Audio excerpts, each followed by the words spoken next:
வாங்க ஜவ்வரிசி பால் பாயாசம் எப்படி ரெடி பண்ணுறேன்னு பார்க்க போகலாமா? ஒரு பாத்திரத்தில் தேவையான அளவுக்கு தண்ணி வச்சு தண்ணியை நல்லா சூடு பண்ணிக்கிறேன். சூடு பண்ணிவிட்டு நம்மளுக்கு தேவையான அளவுக்கு ஜவ்வரிசி ஆட் பண்ணிக்கிறேன்.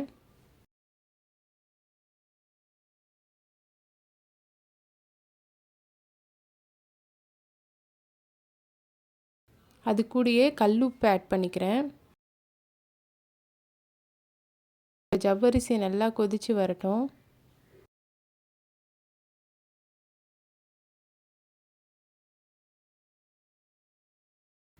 ஏலக்காவும் கூட ஆட் பண்ணிக்கிறேன். இதிலே ஜவ்வரிசி நல்லா வெந்துடும்.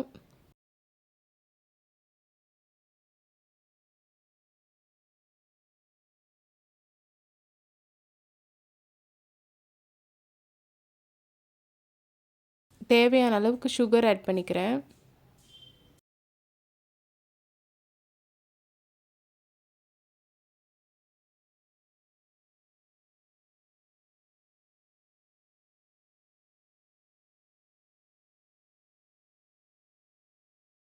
பேனில் நெய் ஆட் பண்ணிக்கிறேன்.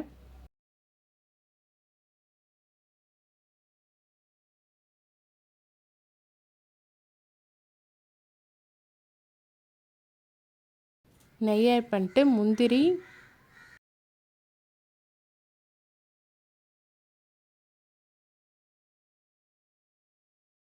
திராட்சையும் போட்டு நல்லா வறுத்து எடுத்துக்கிறேன்.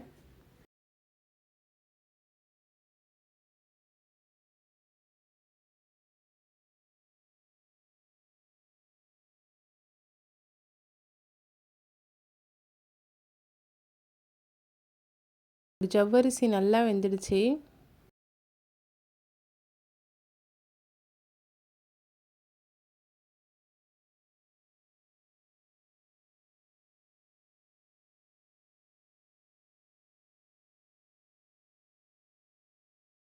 நம்ம முந்திரி திராட்சை ஆட் பண்ணிக்கலாம் அந்த நெய்யோடையே.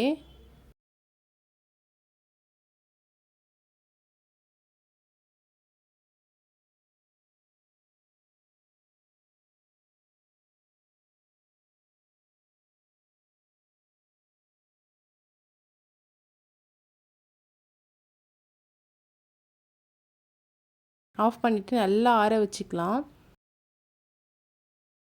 ஆற வச்சுட்டு நான் ஆல்ரெடி காய்ச்சி வச்சுருக்க பாலையும் நல்லா ஆற வச்சுட்டு இதில் ஆட் பண்ணிக்கலாம்.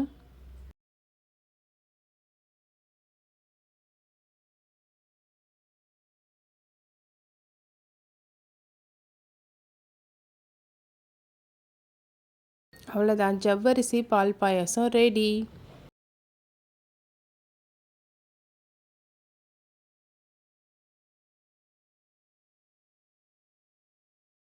நீங்களும் இந்த ஜவ்வரிசி பால் பாயாசத்தை ட்ரை பண்ணி பாருங்கள். ட்ரை பண்ணி பார்த்துட்டு எப்படி இருந்துச்சுன்னு கமெண்ட் பண்ணுங்கள். என் சேனல் உங்களுக்கு பிடிச்சிருந்தா என் சேனலை ஃபாலோ பண்ணிக்கோங்க. லைக் பண்ணுங்கள், ஷேர் பண்ணுங்கள், சப்ஸ்கிரைப் பண்ணிக்கோங்க. நெக்ஸ்ட் வீடியோவில் பார்க்கலாமா? பாய்.